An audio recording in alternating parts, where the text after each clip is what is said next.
I'm just gonna be so curious if people like how much they actually hear in the future. But here we are again at that time. It's that place in the universe. Anybody tuning in to this transmission for another episode of Iris of Our Eye? That's the name of the show, and I probably didn't even tell you that. No. Terrible host. I'm still Zycon, Ebb and Flow. Today I'm sitting down with Aiden Reyes. He just told me his last name, so I'm like not trying to mess it up. That's it. That's it, dude. So who, what, when? It's Monday, August 26th. I was like October. It's not October yet. August 26th, 2024. We are at Ragle Park. This is the third episode that I recorded here. We're in a different locale, sitting in front of this tiny little soccer field right here for all these kids that are gonna have soccer practice. So if you hear that, or you're not gonna see it, but if you hear it, like that's what's going on. And then where, why? Because I'm funny and entertaining and want to talk to this beautiful soul about his creative process and any other wonderful topics that come up in the flow of the conversation. And how is internet? And here we are. Hello. To my knowledge, Aiden makes carvings, wood carvings. I know at least that. I do. He does. And then we were also chopping up about his experience cooking up some spicy chemicals. I don't know if you want me to say the specific one. Just experimentation, with DMT, basically, cooking up different varieties of experience, more or less, and trying to get into that, which is, a creative process in its own. Oh, absolutely. Some carving, some painting. I consider myself, very much an amateur artist, or, a beginner in most artistic sort of realms. But yeah, those are sort of my creative endeavors most of the time. Writing as well, and poetry. Solid, dude. Fantastic. There we go. What is art to you?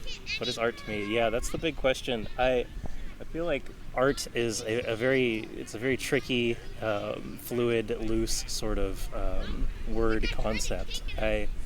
I take on the perspective with any sort of word or concept that the meaning of it is in its use in the language, right? Rather than there being any particular sort of well-defined core to the concept, to art, that is always the case in any sort of usage of the word art that's common to all uses of the word, that there's just varying uses, ways we use it, and that we sort of just have to observe those uses to get a sense of what art is. And so when I just with that context that it's going to be a fluid, sort of playful, lively thing, the boundaries of what art is. When I look out at art, I see the way when people are using the term, they're generally pointing at something that is creative, some sort of creative process, and the outputs of that creative process.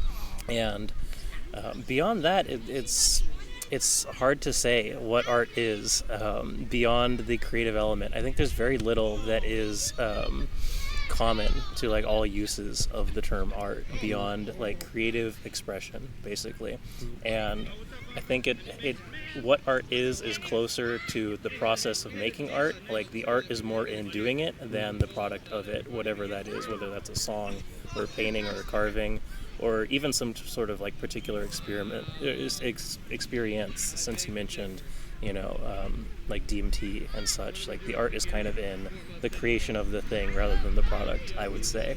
So that's more or less what art is. But, I do think there's no like solid, like well-defined core of art, as a noun. It's just something, it's a useful term to point at that thing that people do.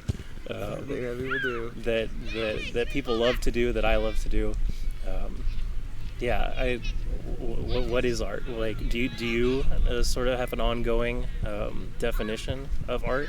I mean, I just kind of collecting all of these like individual definitions from all the people that like make it. It's just like half the fun for me with this whole thing that I'm doing. But as you were chopping it up and giving your perspective on it, it kind of came insofar as there's definitely like this thought-provoking element to it, which I don't think I've ever said before, recorded or Sure. whatnot. But it's definitely this thought-provoking, whether that be beauty or disgust. That's like the impact, the immediate gut, apperceptive, if I could use that word, and Sure. it be the accurate thing to say, an apperceptive like reaction of like this, the thing that was in the artist's mind, somehow translated across time and space into your mind as the observer / like recipient of the art, because that's completely and utterly interwoven into the notion of what art is this thing that you share with other people. But then there's also art that, like, there's one artist I talked to, Moon Magic, probably put the thing on the screen someplace right there. Yeah, dude. That, like, she made art that was like only for her cathartic just expression, that she just, like, I think she called them like moon diaries or something like that. I can't remember exactly, but Sure. that was because insofar as how to dissect art or like do the Western mind thing of putting it in selectable boxes, it's like visual art, performing art, and those were like the two that I started with when somebody else told me about it. But then I think also healing art is a thing, which is like slightly performative and slightly visual. Sure. Yeah. But it's not that. But the other two can be healing, but they're also not that. Well, two things there.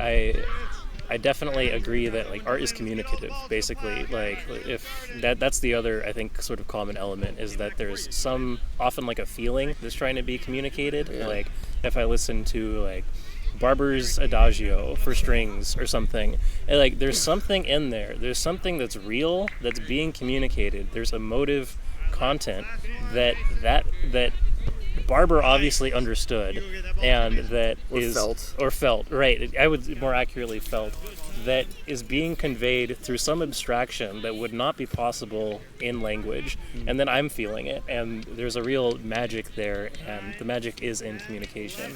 And so I agree with that. And then the other thing, like, you know, the sort of like types of art, the art we're familiar with, like visual art, performative art, and then like this idea of healing art, it speaks to the amorphous boundary around art, because, you know, I was sort of considering this before we talked, like, especially if you consider the sort of element of artistry, how you can do anything artfully, there you almost get the sense that anything could be art, you know, which is this whole like, right, and I try and stay away from that just to the degree that, you know, the word or the concept is only really helpful if there is some sort of like specificity to it, you know, like, you know, you could, like, is it more of an art or a science? These sort of language games, you could wrap everything into being art. Like, my entire life is art, is my art kind of thing.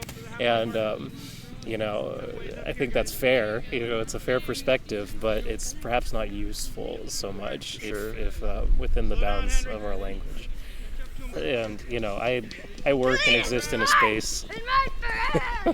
There go the kids. They're running already. The running art. I exist in a space where there's a lot of different types of art, and it does start to feel a little overwhelming if you wrap everything into art. You know, then you're just kind of talking about life, and perhaps life itself is artful. The living process has a kind of art to it, maybe, but.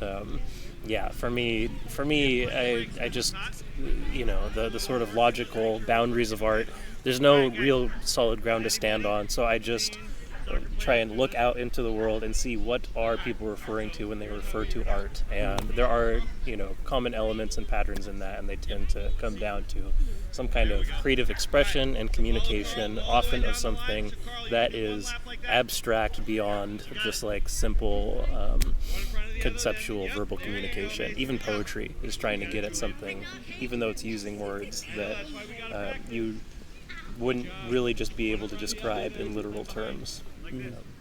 There was a lot in there. First off, I'm gonna start with just the fact that, like, you have a beautiful vocabulary. Well, thank you. I just love people that are able to communicate in words that actually function within the structure of communicating their ideas. And then now I'm trying to like juggle all the ideas of the part, as you said in the very beginning, of like doing things artfully is the distinction that I've tried to make, or that I have in my brain right now, is that like it's like craftsmanship. It's like a competency of like being able to manifest the beauty of proportional geometry in physical reality is like, I think, sort of what people mean when they say that anything can be art, or that how you like live in a very intentional way is similar to, if not the overlap is almost all encompassing, or the same circle of like, by living intentionally or like living on purpose, that's like what art is also about. It's like this intentional communication of the feeling that you have, that you're trying to express in whatever medium you're using, or using whatever symbols, which I think is one of the weirdest part about being an artist, is that like you see the world, but then you like are able to either like erase or scribble out the meaning of like what the symbol is like out there supposed to, that other people are saying it is, and like, but it could also mean this, or like if I rehash it, because everything's a remix, that like you could just put it together with something else and make your own meaning out of that as well. And I feel like there was something else, but I can only juggle those two ideas at the same time. That's fair. This quality of looking out into the world and seeing it sort of in terms of abstractions, like there's a particular meaning to this sort of concept, or set of associations or schema that then I can apply in a different way, in a different context. I think that's a lot like of the artistic process, for me at least, is I've heard people refer to it as like developing an artistic language, basically, like just a particular way of looking at this the world of symbols that it kind of seems we live in anyway. Like that's kind of the process of making sense of things. I'm not just seeing like atoms flying around in like pure color geometry tone. I'm seeing a sort of like narrative in the world built up of symbols, and like being able to convey that and the affective feeling and associations that go along with perceiving that to somebody else, I think is a big part of what I'm trying to, or I don't know if I'm even trying necessarily to do it, but it's a big part of what's happening when I make art, is like trying to express that abstraction of the worldview, of the personal worldview, to somebody else, or just to crystallize it. It doesn't even need to be expressed, really. Most of my art I'm not sharing with people necessarily. It could be shared, and sometimes it is, and it's rewarding to do so. But there's just something fun about nailing down the perceptions into some kind of form, I would say. Yeah. Whether that's verbal or lingual or visual, or some sort of carving object in 3D space, whatever. Yeah. That ability as a creator to take thought and move it from thought into action, like move wherever thought is out there into the body, and then from the body literally like make the thing real. Right. That is powerful. And to what you had said earlier, because I remembered the thing that was like finally caught the other ball that I either dropped or was up there somewhere floating around, of that art being this all-encompassing thing, that once you try to put everything in it, that like life is art, or art is life, or art mimics life. That mimicry of like it's this other thing that isn't always being alive, because I feel like mundanity and like art wants to be this like thing that's like cherished and is special or sacred in a way.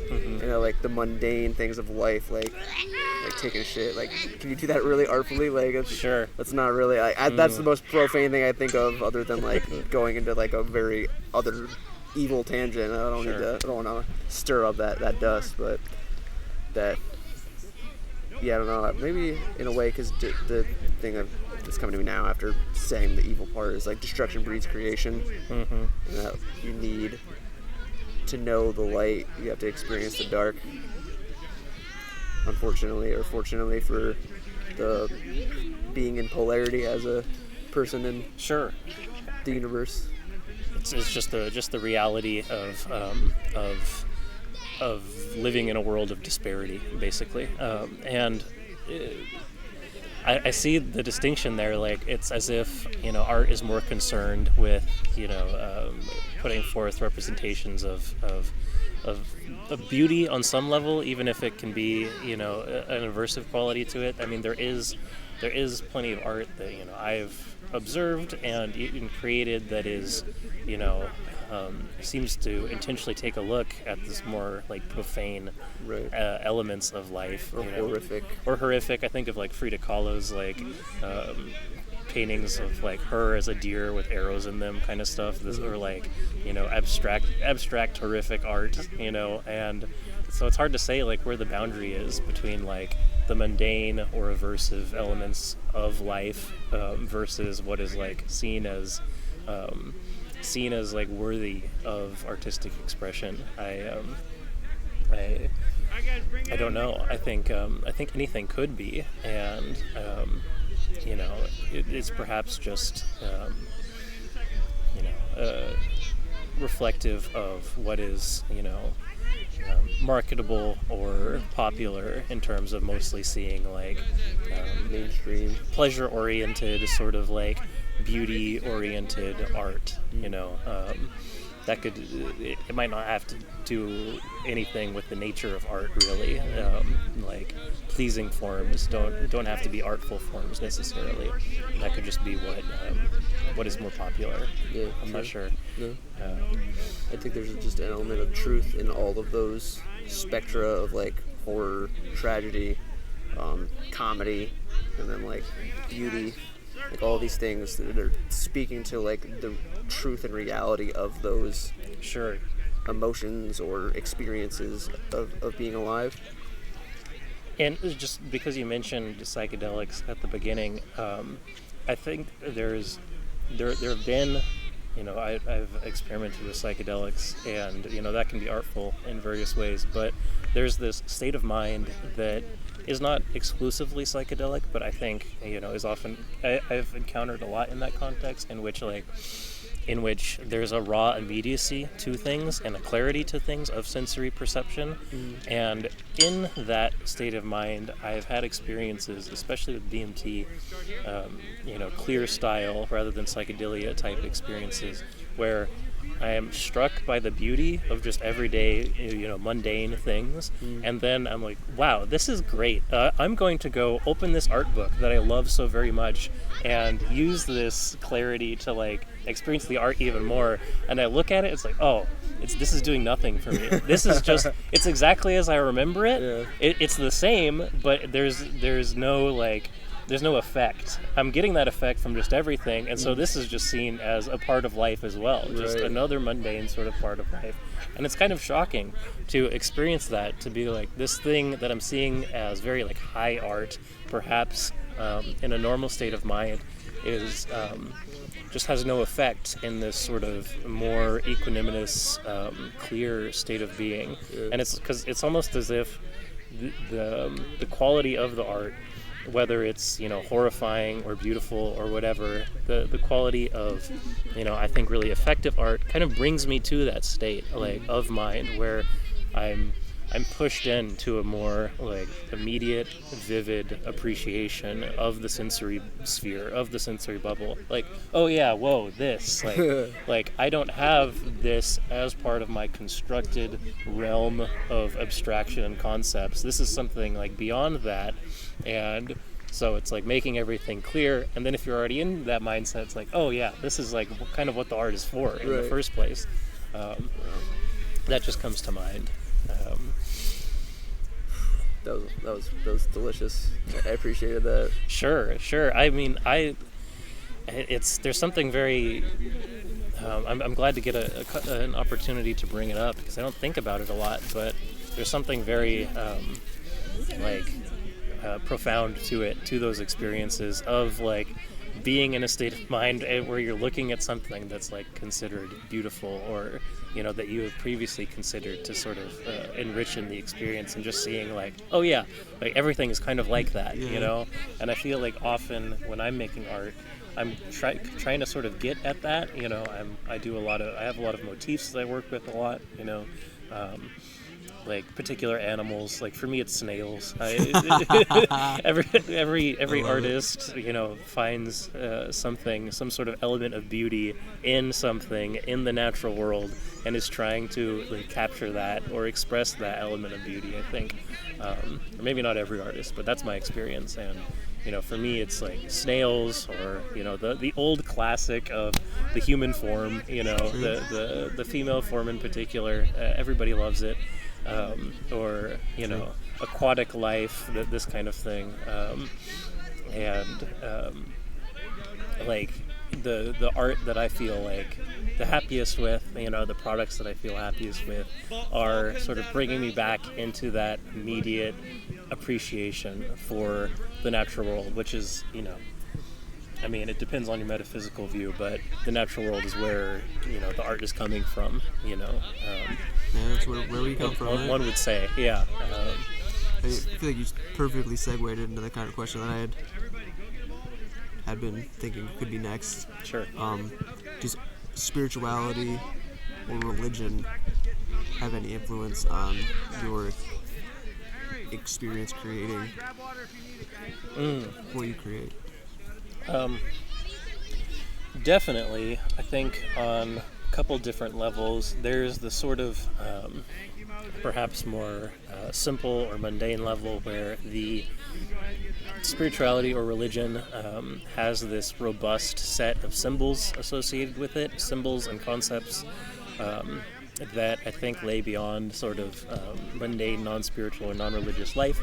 Like symbols, for one, that can be used in art in a visual or auditory sense or whatnot, but then also just like ideas. Like if you are really grappling with these ideas that by their nature as religious or spiritual ideas lie somewhat outside the boundaries of mundane conceptual thought. Of flesh. Sure, of flesh, or just the sort of lived experience of being a separate sort of being in the world of disparity and material. Like if you are grappling with, say, like the idea of like Brahman being Atman or whatever, like that's a difficult thing to grapple with in any sort of just conventional terms, and thus I think it gives this opportunity for artistic expression where, like, if I was trying to crystallize that idea in some particular way, it would be a lot easier to do so, like through a painting or through some sort of poetry, than to like sit down and give a verbal definition of the thing, because the verbal definition is limited, inherently. Like to say like Brahman is Atman, the universal oversoul is the individual soul. Well, like those are two different things verbally, by the way language works, they're two different things. So to say they're the equivalent thing is sort of non-conceptual or non-simply logical, and you could do the same thing with maybe like the Trinity, or with this, immediate lived experience of animism, whatever sort of religious or spiritual framework you're working with. I think they're all laden with ideas and modes of being and perception that art is perhaps the best form of communication that we have to express, and through expression explore those feelings. Of course, there are other ways of exploring these things, that are unique or universal to various traditions. But that's what comes to mind for me. The content of these things is ripe, sort of inspiration or source for art as well. And then there's just the other side, that making the art itself can also sort of bring about a state of mind or being that is conducive towards engaging with anything that might be considered spiritual or outside of sort of mundane, utilitarian concerned life patterns. Like doing art feels like, it feels almost like trivial to say that it, like making art feels spiritual, right? But it's more about like the state of mind that making art, that the act of creation produces, I think brings me out of my sort of normal patterns of desire and aversion, and thus is like an important element, for me at least, in genuinely interacting with a sort of spiritual dimension of life. Oh my god, man.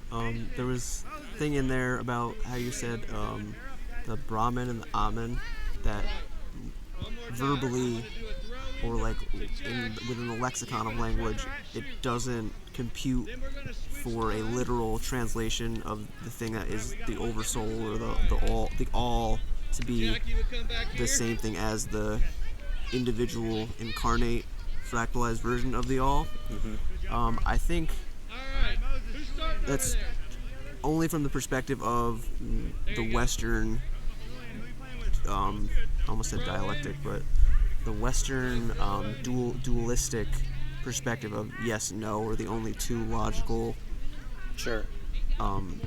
Actualities or realities, that you could also have maybe both or neither. I think that's more so of actually from the Hindu tradition, or the Vedic tradition, which might, I don't know historically, like within the time frame of a linear timeline, which one came first, Hindu or Vedic, or if one inspired the other, but that was just something that I thought was worth saying. Oh, sure. And the other thing was, because you kind of already defined it, do you think it's like similar to the Nietzsche version of like a Ubermensch, or an Uberman, the Superman? What is similar to a Superman? The Brahmin or the Atman. I mean, they're such different sort of, like, they exist in such different strains of thought that not necessarily, like, it could be, you could make the connection between them, like the Ubermensch is sort of recognizing their greater self, the wider reality of their being.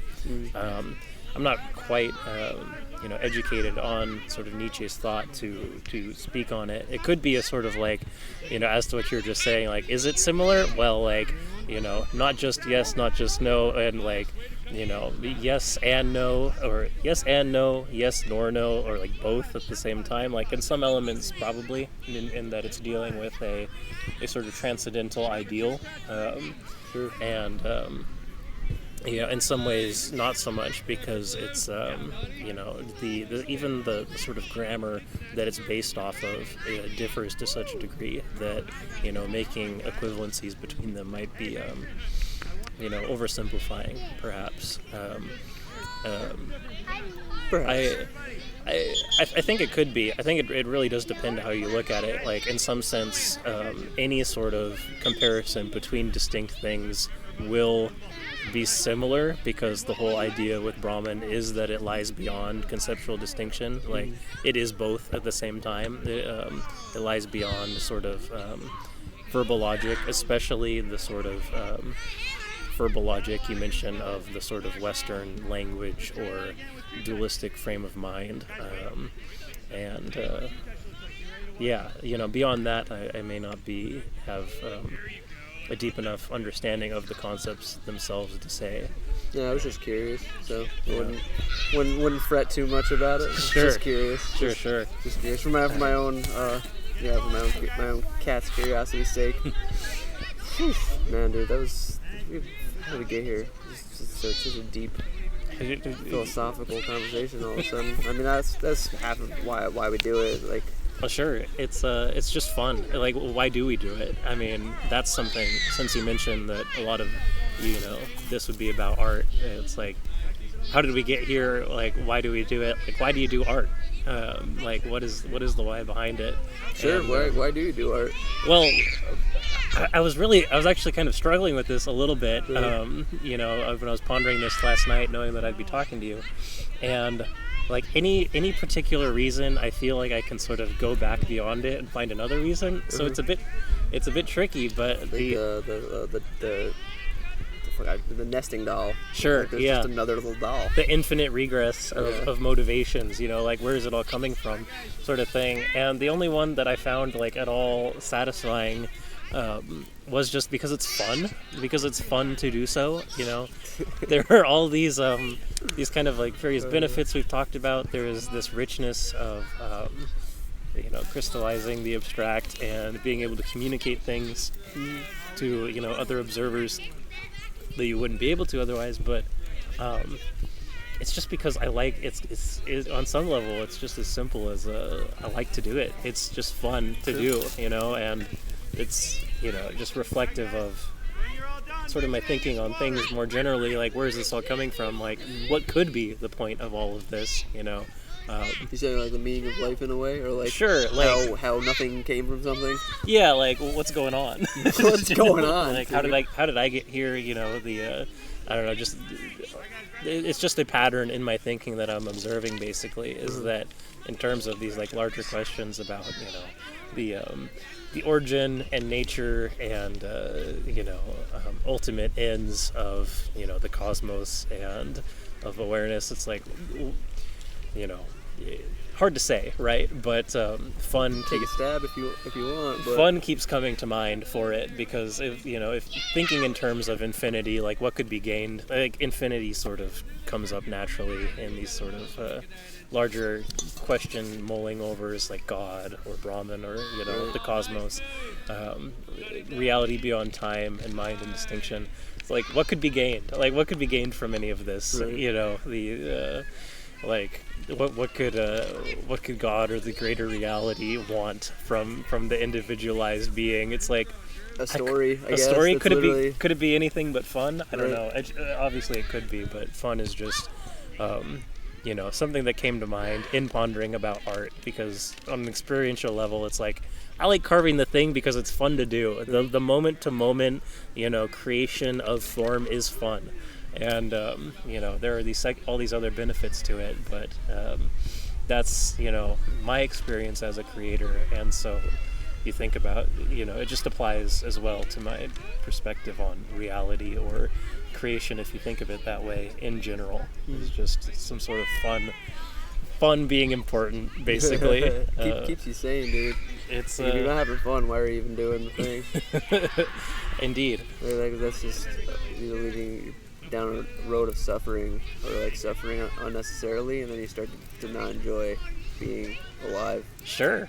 You're just like, oh, none of this is fun, or everything is responsibility. There's no light at the end of the tunnel if you're going through like a process of like, because self-development as a character or as like a individual, especially from the masculine persuasion, there's a lot of like, hey, I gotta do this really difficult thing and it'll like help me become stronger or better than I used to be.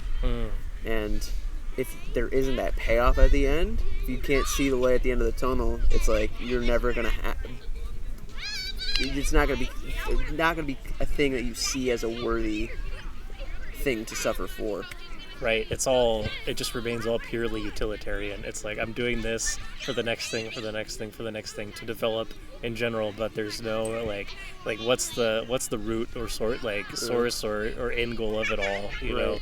I've definitely felt that before, being in that kind of like, wait a minute, I'm doing this work to like secure this place to live so that I can then secure my continued ability to work, and like I'm told there's a development happening here, but it's all hollow, sort of. Like none of this has any sort of, as it's presented to me, has any sort of intrinsic value. And that distinction between sort of like this ongoing sort of utilitarian project versus anything with intrinsic value definitely links to art for me. Like when I say I do art because it's fun, it's sort of just, it's in another way, it's just saying it's something that has intrinsic value. I do art for the art, art is done for itself on some level, even if it does obviously have many types of utilitarian value.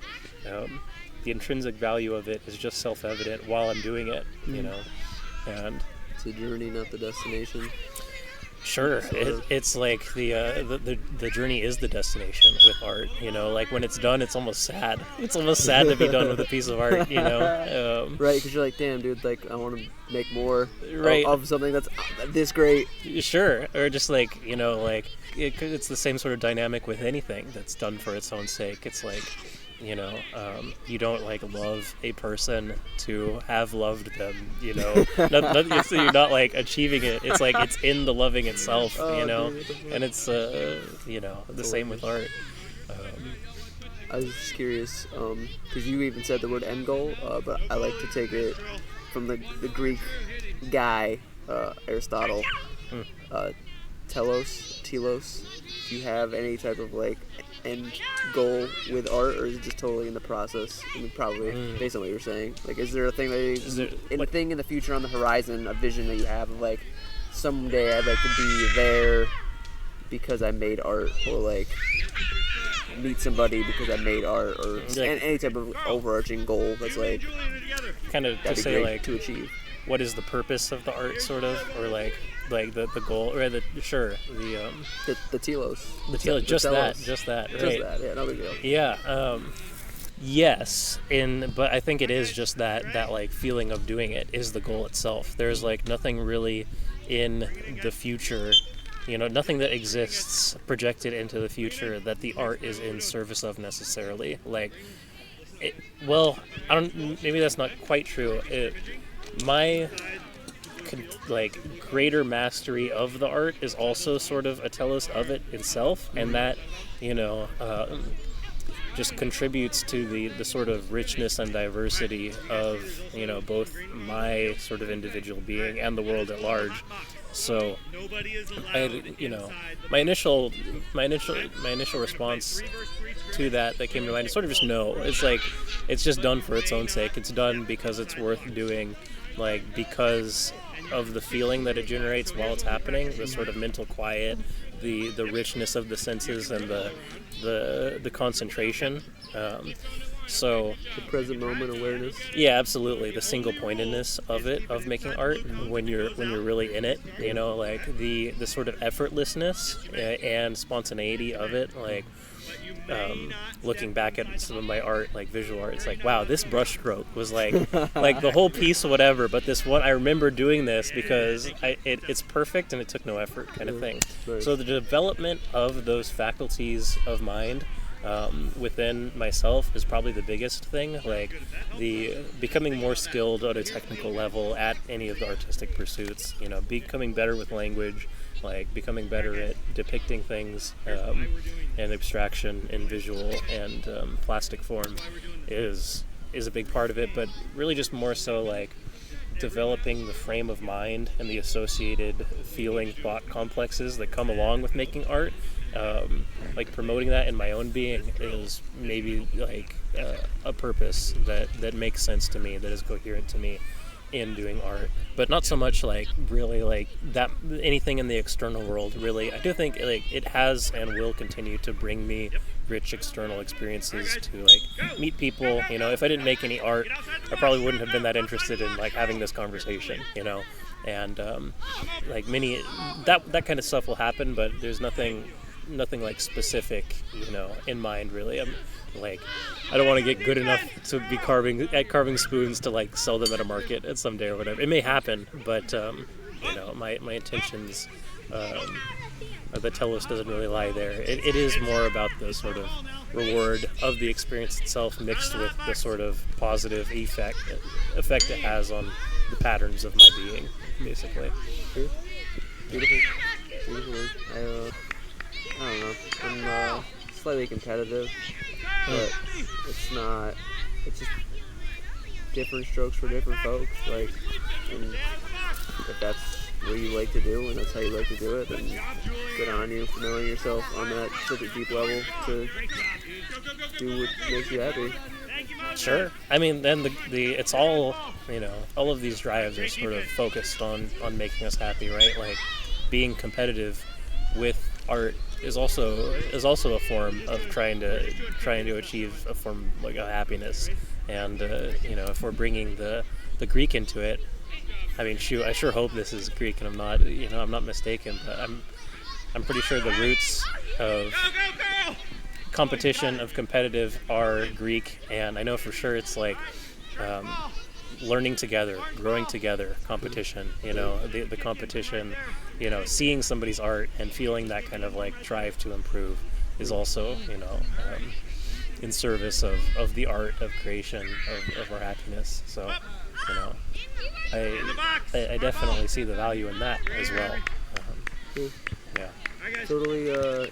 So far as in like that, like seeing someone else's art and being like, shit, dude, I can make something either as good, better, or like I'm not there yet, but that's incredible that they're there. I want to get there. Is for you, what influences brought you to art, or just in general, like what inspires you to like continue? Interesting. Well, it's a wide range, certainly. So many different, as I was speaking before, so many different ways that we use the word art. Like, if we're talking about like visual art, a lot of it is like abstract art. These like paintings of largely like geometry and color that evoke a sort of feeling without depicting any specific like conceptual concrete material or form. That really inspires me because it feels like a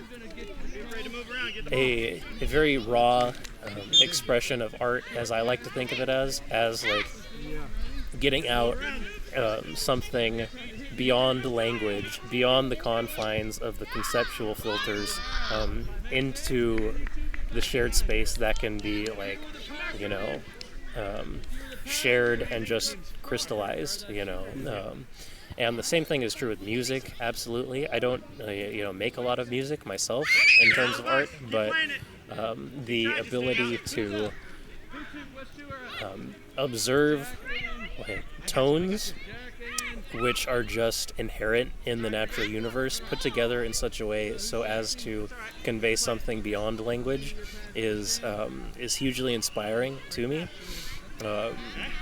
Just in terms of like wanting to create, even if I'm not doing music most of the time. And then, you know, those are like some broad categories. Basically, like the ability to abstract in general is the broad sort of answer. And then there's like, you know, 100,000 specific answers that come to mind, you know, like so far as influences go? So far as influences go, like, you know, I think of like Calvin and Hobbes, like the comic strip, in terms of like language and witticism and like, you know, providing narratives and like bringing together, you know, visual and conceptual lingual sort of creation. Like that's a huge inspiration for me. Like little tiny, you know, you go to like Japantown or something and you see these like little tiny wooden carved figures, that kind of thing, like that have this three-legged pig. It's just like a wooden pig with three legs, and I like find it so inspiring that like you know, these kind of things exist. There's like, you know, ambient music, like Brian Eno sort of stuff, like stuff in that category, like highly complex electronic or progressive music, these kind of things that like can produce a feeling in the body that like the beauty chills, the frisson kind of thing, like frisson, yeah, like anything that induces frisson I find highly inspiring. Many sources of inspiration. It's hard to narrow it down. Well then let me ask you this, so we can sort of make it even more specific. Yeah. Coherently. Do you have like do you feel that you have a muse? Meaning, like obviously stereotypically you think of like back to the Greeks of like the beautiful fucking Aphrodite type image person that you're like, sure, I want to impress this chick or something like of that nature. But for me, realistically, I think a muse is more of like this connection to some type of like creative intelligence, infinite intelligence, whether you want to call that God or the universe or great spirit, what have you. Like, it's that thing that like is trying to give, literally like telepathically like downloading the information into you, and like that strikes you maybe on a conscious level. I was like, oh shit, that thing, that picture of that snail, that's fucking awesome. I want to make something else from that, remix it and rehash it. So is there, or like, I had this one guest, again I'll put it on the screen, fucking Mace Adai, I love that dude, shout out to Mace, that like his muse was like Mexican cholos or fucking not Mexican, Japanese Mexican cholos. Like, this is Okay. a super niche thing that he's like, Sweet. when I write jokes, I write jokes for the Japanese Mexican cholos, dude. Which is like really a thing. Like, you can look it up. That's awesome. Yeah, so I hope that in some way makes sense. It does, absolutely. Yeah, I think the only like coherent way that muse really makes sense, distinguishing it just from inspiration, which can be, anything in the world, Japanese Mexican cholos or snails or anything. I would say like often it's like in terms of conventional sort of like worldly inspiration, it's often like animals, snails, like the sky in particular, like the richness of that, and then like feelings that are brought up in interpersonal sort of connection with people, like those are inspiration. But I do have a view of the muse more as that thing that is it's similar to what you put forth, but it's like that which is creating when I am creating, but I'm mentally silent, like, and in that sense of flow or the zone or whatever, like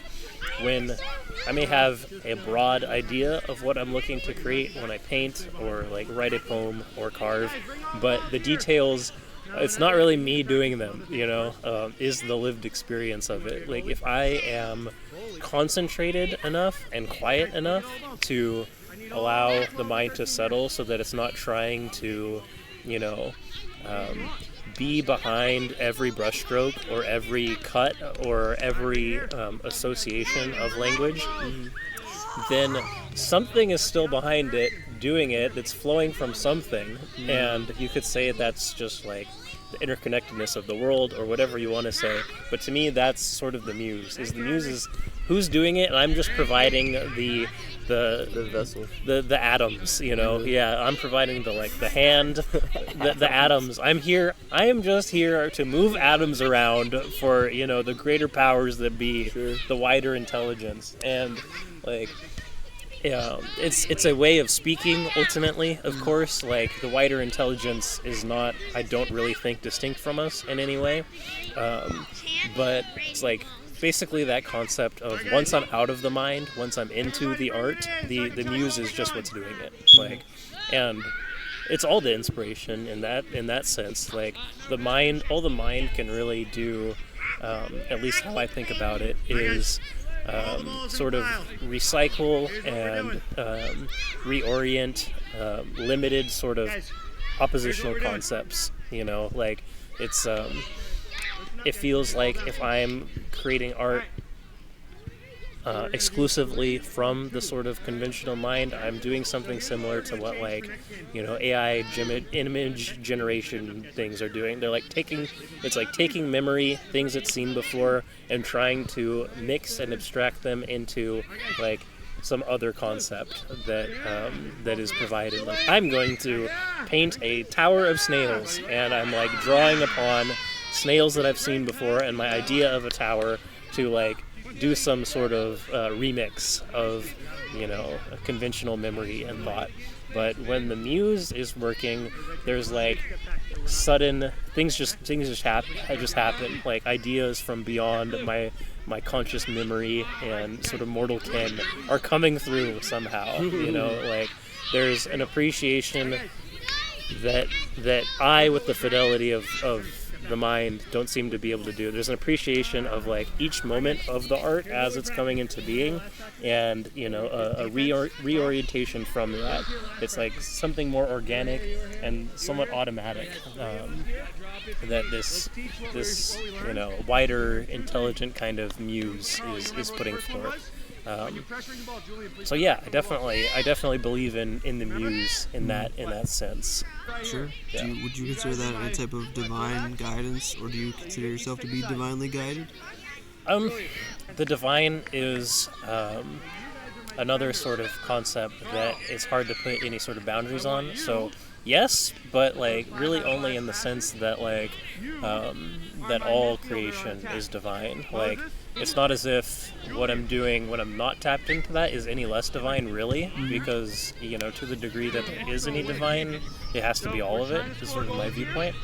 But I definitely am feeling that quality of divinity much more clearly. I'm perceiving what's there more clearly. So, in that sort of state. And so, yes, the answer is yes, just that I don't really think there's any sort of just the divine as sort of a transcendent idea can't really have any opposite of non-divine. The profane is not really the opposite of the divine in my sort of conception, and thus yes, I definitely think so. Totally. I just want to ask 2 more questions, and I think we'll be done. Please. Where does originality originate from? Is the way that I think it's phrased wherever I wrote it down or had it written down for me. Nice job. And if that God is the thing that originated everything everywhere all at once, and if there's to be a place that is psychically accessible, like the Akashic records, that's just this ever-expanding body of knowledge and information of all the novelty that's ever could be, is, and isn't. Where is that? I don't even know if that's really the question I was wanting to do, but I wanted to bring that up from a different thing that you had said fucking way in the beginning. Sure. Well, I mean, I think the where does originality originate from is probably as best you could word the question, and it's a good question. I think that even these concepts of God or of infinite records, Akashic records, these sort of transcendent concepts, I think they still don't quite do it. In terms of where it comes from, because when we engage with those, it is through a conceptual lens. I'm thinking of I think the Christian God is the sort of the really easy common way to think about it, but it's I'm thinking of some creator and its creation, separate from each other. It's still in familiar terms.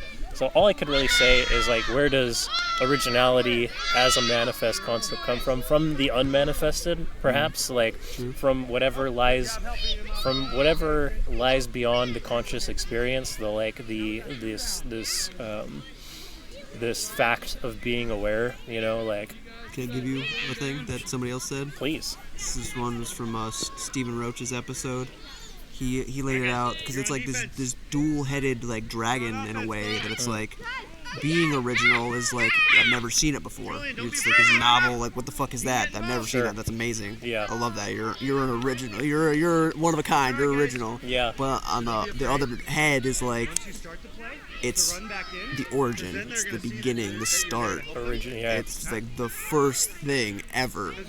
Origin. And random side tangent, I think it's on my Instagram, that it's this, I saw it on a fucking Snapple cap, I'm pretty sure, where it was get back, how do you it's something about getting back to your origin, or how do you understand life, is getting back to the origin and the historical context of how everything came to be, which is probably a whole nother podcast if I really want to go down that part. I just want to give that to you as a thing to maybe help you figure out. Sure, that is helpful. I love the sort of the etymology stuff, the originality, the origin of things. It's clarifying.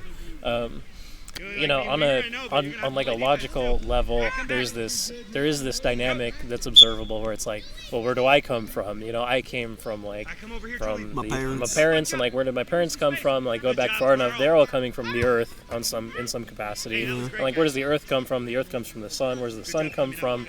You keep going farther and farther and farther back in terms of thinking of time, and you see this sort of this just what seems to be what you could describe as life, this sort of infinite unfolding or expansion in fractal patterns of more and more, specific, nested being type, scenarios. Like concrete concrete patterns, or fuck, I can't. There's a way I wanted to say that, but I can't. Sure, just this pattern, this meta pattern or process of us living on the Earth as this highly complex system, these microorganisms living in us, this infinite being in both directions. Yeah. So there's that, and there's the idea if you go back far enough, there will be some origin point or something. It's a logical idea, and so you can say that it's just the force from the beginning. Whatever this all is, where it's all coming from some particular place, and I'm sympathetic to that, and I think it's a very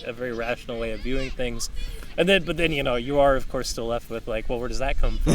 Right, and, what created God? Where does the manifest come from? And so the best I can say is the non-manifest, and the void.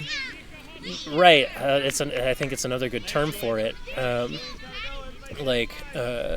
If there is one, where does one come from? Does it come from zero? Who knows? It's beyond me. The chicken or the egg. And is there even really one? In some sense, I feel like there has to sort of be two. There has to sort of be this sense of separation to even have a concept of oneness. There is not even one, perhaps. Wow. But as soon as I start thinking about all of that, it's thinking about gods and their universes that as far as we can tell come and go. That seems to be the pattern, is that it all comes and goes.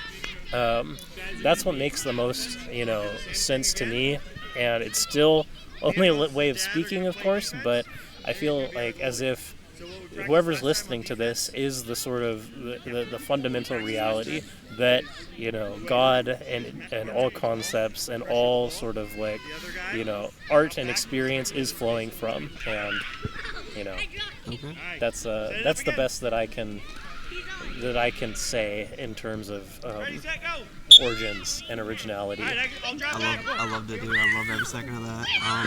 I guess I want to sneak one other extra question in, and I just kind of yes or no on this one. Sure, absolutely. Do you think it continues after the physical body ceases to propagate itself, or end respiring and palpitating its heart? Is there another, or is there something? Do you go back to wherever that is, the original this? I don't know if you go back or whatnot, but it continues. It yes, continues. Okay. Yes, absolutely. I'll leave it at just the yes, since you asked to. Because the final thing, now that we've reached the pinnacle, the destination of the end, even though sometimes every new beginning comes from some other beginning's end, is the